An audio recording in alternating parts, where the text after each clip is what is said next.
ალბათ გიფიქრიათ, რატომ არის მსოფლიოში ამდენი სხვადასხვა ენა, ხომ? აი, ამ კითხვაზე პასუხი შეიძლება ერთ ძალიან ძველ და ცნობილ ამბავში ვიპოვოთ. ეს ბაბილონის გოდოლის ისტორიაა. მოდით ერთად ჩაუღრმავდეთ ამ ამბავს ერთიანობაზე, ამბიციაზე და იმაზე, თუ რამხელა ძალა აქვს კომუნიკაციას. მოდით, ერთი წამით წარმოვიდგინოთ, სამყარო დიდი წარღვნის შემდეგ. ყველაფერი სუფთა, ყველაფერი ახლიდან იწყება. ნოეს შთამომავლები ნელ-ნელა ისევ იკავებენ დედამიწას. და რაც ყველაზე საოცარია, იცით რა არის? ყველა, აბსოლუტურად ყველა, ერთსა და იმავე ენაზე ლაპარაკობს. და აი, ჩვენი ამბავიც სწორედ აქედან იწყება. ერთი სამყარო, ერთი ენა. ეს იყო, იცით, რაღაცნაირად იდეალური ჰარმონიის დრო. წარმოიდგინეთ, არანაირი ენობრივი ბარიერი, არანაირი გაუგებრობა, ერთი რამე სიტყოდა და ყველას ესმოდა. ერთად ფიქრობდნენ, ერთად მოქმედებდნენ, ერთი დიდი, ერთიანი გუნდივით იყვნენ. მაგრამ, როგორც ხდება ხოლმე, სწორედ ამ საოცარი ერთიანობიდან დაიბადა ერთი ძალიან დიდი და ამბიციური იდეა. იდეა კოშკზე, რომელიც ცას უნდა მისწომოდა. არა, ეს არ იყო უბრალოდ კოშკი. მათ უნდოდათ რაღაც გრანდიოზული, რაღაც ისეთი, რაც მანამდე არავის ენახა. ყველაზე მაღალი, ყველაზე შთამბეჭდავი ნაგებობა მსოფლიოში. ისეთი კოშკი, რომლის წვერი მათი აზრით პირდაპირ ცას მიცვდებოდა და შორიდანაც კი ყველას თვალს მოჭრიდა. და აი აქ ვლინდება მათი მთავარი მოტივი. ნახეთ, რას ამბობენ. ჩვენი სახელი განვადიდოთ. ანუ მიზანი ღმერთის კი არა საკუთარი თავის განდიდება იყო.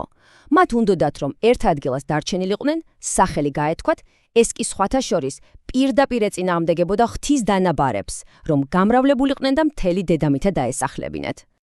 და უნდა ითქვას, რომ საკმაოდ გამჭრიახებიც იყვნენ. წარმოიდგინეთ, მათ მოიფიქრეს, როგორ გამოეწვათ თიხა და მიეღოთ მაგარი, გამძლე აგური. მერე კი ფისი იყენებდნენ მის შესაძლებებლად.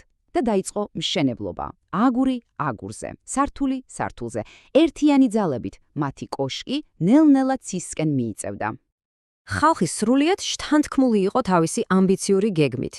მაგრამ, რას ფიქრობდა ამ ყველაფერზე ღმერთი? აი, ეს იყო მთავარი კითხვა. და აი ჩვენი ამბავიც კულმინაციას აღწევს. დგება ღვთის ჩარევის დრო. აი, დაფიქრდით, რა საოცარი ირონიაა ამ სიტყვებში. ადამიანები ფიქრობდნენ, რომ ცამდე მისასვლელ კოშკს აშენებდნენ, ისეთ გრანდიოზულს, მაგრამ ღმერთს მაინც ჩამოსვლა დასჭირდა, რომ ის დაენახა. ეს ხომ პირდაპირ გვეუბნება, როგორი პაწაწინა და უმნიშვნელო იყო მათი ეს უდიდესი მცდელობაც კი ღვთის მასშტაბებთან შედარებით. და აქ არის ალბათ ყველაზე მნიშვნელოვანი მომენტი.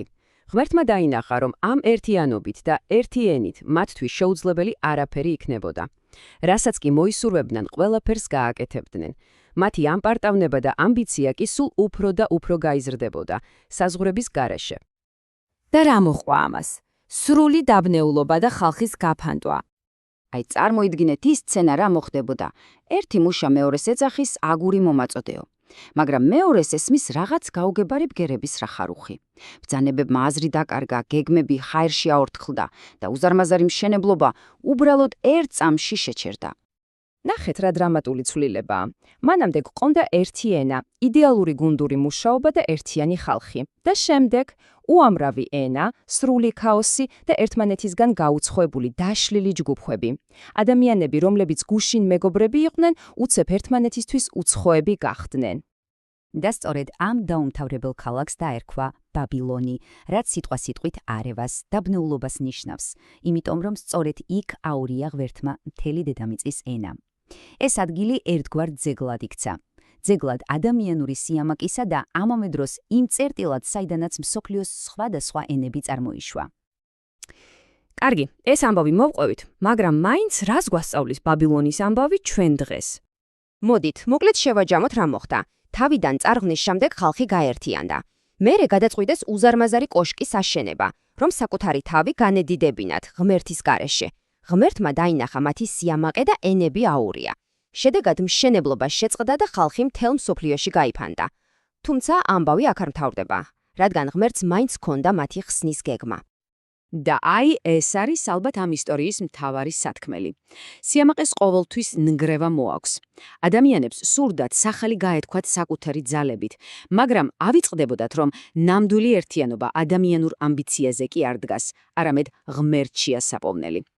და ბოლოს, მინდა ერთი კითხვა დაგისვათ და საკუთარ თავსაც დაუსვა. იქნებ ეს უძველესი ამბავი სულაც არ არის წარსულში დარჩენილი?